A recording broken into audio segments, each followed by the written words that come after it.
Hello, friends. This is Dave Hurwitz, executive editor at ClassicsToday.com. If you've been following our discussions of Brazilian music, then you will know the name Francisco Mignone, who lived from 1897 to 1986. A nice, juicy, full life, full of fun music. He was really a good composer. He wrote all kinds of things that gradually have been coming to light. Most recently, we talked about his marvelous piano concerto, and here are some more works for piano and orchestra. His Fantasia Brasileiras, number 9, there are 4 of them, numbers 1, 2, 3, and 4, written between 1929 and 1936. Also appended is the Burlesca e Toccata of 1958. These are all wonderful short works for piano and orchestra that people, don't write anymore and that never get played because they're short works for piano and orchestra. I think, when I really think back on it, just about the only piece for piano and orchestra, aside from like the Warsaw Concerto, that gets performed is Rhapsody in Blue at Pop's concerts.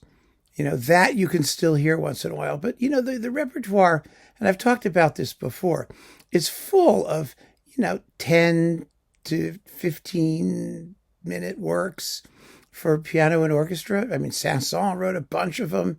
They're just wonderful. Absolutely wonderful. And nobody plays them. I wonder why composers even wrote them. Ernest Bloch wrote one.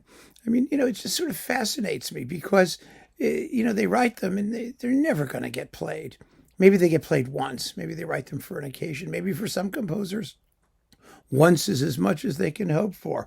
Anyway, if you like Liszt's Hungarian Rhapsodies, you're going to love these Brazilian Fantasies. I mean, they last from, the shortest is number 2. It's 9 minutes and 58 seconds in this performance. The longest is number 4 from 1936. It's 12 minutes and 11 seconds. And they consist, as you might expect, of brilliant pianism, colorful orchestration, wonderful folk-inflected Brazilian melodies with dance rhythms. I mean, my gosh, they should be popular. I mean, they should at least be done at, Pop's concerts and things like that. You would think somebody would dig them up. I wonder if they're even played in Brazil. I mean, maybe some of you out there who are my Brazilian viewers, and I know there are a bunch of them. Thank you very much for watching. Tell everyone else in Brazil to tune in. You can let me know if these ever get performed. I mean, with any regularity. Somehow I doubt it.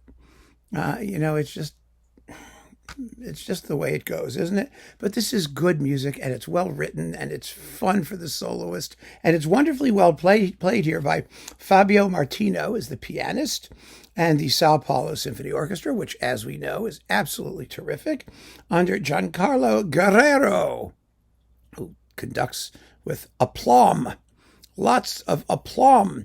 Now, also here, as a special bonus, because these are short works, is the Burlesca e Toccata from 1958. And this is a very, very interesting piece because in this work, Mignone was experimenting with dodecaphony.